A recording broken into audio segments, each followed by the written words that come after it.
you so much, Elim. Nakapalit na dyan ko sa home dream nga mga fairy dress. Oh, syempre, deserve kayo ni mo na kay baby girl mantika. Basta gali buotan nga baby girl. Palangga gina siyang papa. O sige, mag-ilis ko gusta. Mapagwapa ko para nimo.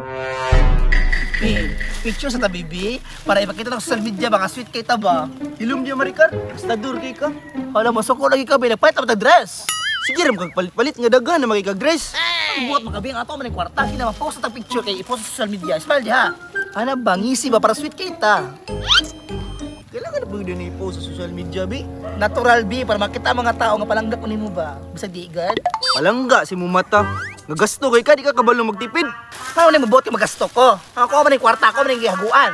Kumuotan, bika kwarta, mangayon, bikas ko ah. Pag-ilan na, bika, i-post na ako ni. Thank you, baby. Love, juga ko ni mo ba? Grabe, yun yung makasweet sa ako ah. Swerte kay ko. Wow. Ellen!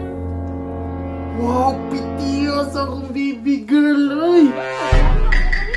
Ay, syempre, sa imong kagwapa, deserve ni mo palanggaon. Asag cellphone. Mag-selfie ta ba para i-post sa social media kung unsa ko nimo kapalangga. No, ina mo na angay i-post-post na baby girl para asa man pud. Para mahibawan nga love kadyo ko nimo. Dili na mo na kailangan i-social media pa, di na kailangan ipaagi sa post-post kung unsa ti ka kapalangga.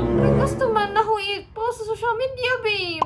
Dili na lagi kay kasagaran ka ng couple magpost-post sa social media. Social media na sweet pero sa personal di na magtingganay.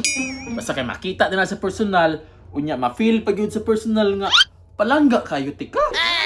Ay na panluod ra abi kay labaw pa social media ang pagpost ani lingawon tika.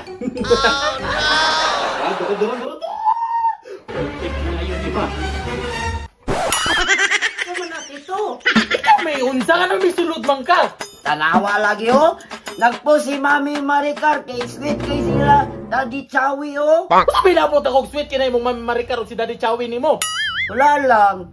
Nagpalit og dress kay hatagan si Mami og dress ni Daddy Chowi. Pirino, uy. Munong kay magkasulod. Dapat gani ka musulod gani ka sa kwarto gani dapat manuktok ka una ha. Kina pa may buhaton sa imo ang tita. Tanawa gani si Kono. Mami nimo. Oh. Gipalit ka og dress ni Daddy Chowi. Oh, nagipalitan pa dyan siya og short nga Bago na po, bangkay sa po. Oh, putik ka may pero tanawa lagi. Sweet lagi kay sila diri ano. Ginahatag yun mo kung usa kong gusto. Ginalove yun ko mo pag-ayo. Dilit na, B. Di matinuod. Shut up, B. Importante, sweet sa social media. Bahala siya tag-away. Kung di mo na i-delete, bulagan di ka.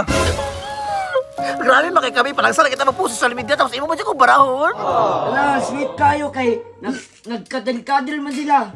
Tangaway mo mami og daddy oh. Usay panagsa. Nga perminti manggali.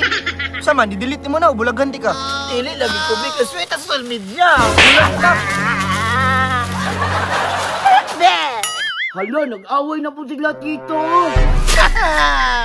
Be, bahala, toxic ka sa personal, be. Basta sweet ka sa social media.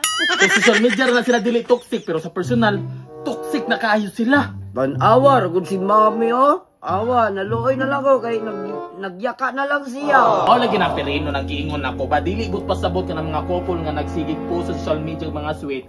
Sweet ni sila sa personal. Pero sa social media na sila nagpa-sweet-sweet. Kumbaga nagpa-as-if na sila. Pero pag sa personal, toxic na kay na ilang kinabuhi. Bantog di ay magsikig away. Sa sunod ko rin ha, ayaw to-to kung sa'y mga gipang post sa social media. O, lakaw na dito kaya napamibuhaton ni tita ha. O, lakaw. Pero times up.